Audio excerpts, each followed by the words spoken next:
नाज़रीन, मलीर में steel mills मुलाज़मन पारां जबरी तौर ते बरतरफ़िन ख़िलाफ़ एहतजाजी मुज़ाहिरो करे धरनो हयो।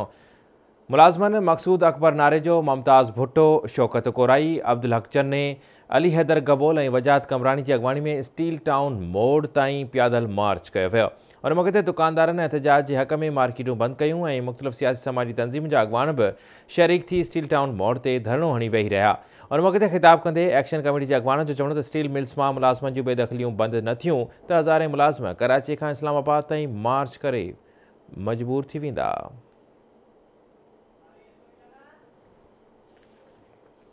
जबरी बरतरफ़ी जा लेटर तैयार करे छॾिया आहिनि। असां अॼु बि स्टील मिल हलाइण चाहियूं था। जबरी बरतरफ़िन जो फ़ैसिलो फ़ौरन वापसि वठो। निजकारीअ जी कहिड़ी बि सूरत हुजे, पब्लिक प्राइवेट पार्टनरशिप कंहिं सरमाएदार खे था विकिणो या लीज़ ते था ॾियो, इहो पाकिस्तान जे माण्हुनि सां, सिंध जे आवाम सां वॾी वेसाघाती थींदी। हुकूमतें होती हैं वो रोज़गार देती हैं। हमसे जब वादा किया गया था कि इस इदारे को चलाएंगे, इस चिमनियों से धुआं निकलेगा, इन चिमनियों से धुआं नहीं निकला, ये तो अवाम का धुआं निकाल दिया इन्होंने। तो मैं खुदा इनको कहूँगा जो इन्होंने वादा किया था उस वादे को पूरा करो। जिन्होंने इस इदारे के लिए कुर्बानी दी आज उनको निकाला जा रहा है, तो हम इसकी पुरज़ोर मजम्मत करते हैं। इंशाअल्लाह ताला हम इसके बैठेंगे नहीं घर पे, हम इंशाअल्लाह ताला रोडों पे होंगे जब तक ये फैसला गवर्नमेंट अपना वापस नहीं लेती। ब मुतालबा आहिनि त पाकिस्तान स्टील मिल खे हलायो वञे ऐं जबरी मज़दूरनि खे न कढियो वञे, छो जो हिकिड़ी महांगाई अॻे ई आहे, वरी मथां ज़ुल्म बेरोज़गारी थी वञे, इहो वॾो ज़ुल्म आहे। हुक्मराननि असांखे मजबूर कयो आहे, हुक्मराननि असांखे ताराज कयो आहे त तव्हां पंहिंजे घरों निकिरी करे ॿारनि समेत रोड ते बीहो, किरोना में मरी वञो। स्टील मिल खे हलायो वञे, ही जेको आहे क़ौम जी मिल्कियत आहे। स्टील मिल जे बंदि थियण सां $2 अरब जो लो ही ॿाहिरां घुराइनि था, जॾहिं त हिननि खे IMF $2 अरब कर्ज़ ॾिनो आहे हाई इंट्रस्ट रेट ते।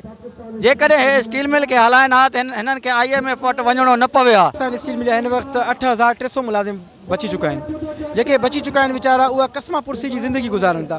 न हे प्राइम मिनिस्टर पाकिस्तान सां वाइदो कयो त बाबा मां तव्हांखे मूंखे वोट ॾियो, मां जीअं ईंदुमि त तव्हांजे इदारे खे ईअं ई बहाल कंदुमि हलाईंदुमि ऐं इंशाअल्लाह ताला जेको आहे न मां सुठी मैनेजमेंट वठींदुमि। तालिबो इहो था कयूं त हिन इदारे खे हलायो वञे ऐं असां जेके वेठा आहियूं असां को कमु वठियो वञे, रॉ मटीरियल जेको आहे न हिते घुरायो वञे ऐं सुठी मैनेजमेंट घुराई वञे ताकि इदारो हलणु शुरू थी वञे। सिंध की जो क़यादतें हैं वो इस मसले पर आवाज़ उठाएं और इस इदारे की बहाली और मुलाजमीन की जबरी बरतरफी का जो फैसला है उसको तब्दील कराने के लिए अपने एहतजाज को मुनज़्ज़म करें और अपना हक़ अदा करें सिंध की आवाम की नुमाइंदगी का। पाकिस्तान के ऊपर जो हुकूमत जितनी भी हुकूमतें आई हैं इसको तवज्जो नहीं दी गई। इसके ऊपर जो उस वक्त हमने जब अपॉइंटमेंट हमारी हुई थी एज ए मजदूर हुई थी और एज ए मजदूर हमने काम किया और पाकिस्तान से मिल चलती रही, प्रॉफिट में गई, बाकायदा बोनस दिए गए। लेकिन जब से ये जितनी, मैं एक पार्टी को नहीं कहूँगा, जितनी पार्टियाँ आई हैं जब इन्वॉल्वमेंट की इन लोगों ने, सीएम के मजदूर का बड़ा गर्क हो गया। इमरान खान ने कहा था कि मैं नौजवानों को रोजगार दूंगा, ये लोगों को बेरोजगार कर रहे हैं। इमरान खान ने कहा था कि मैं लोगों को इलाज दूंगा,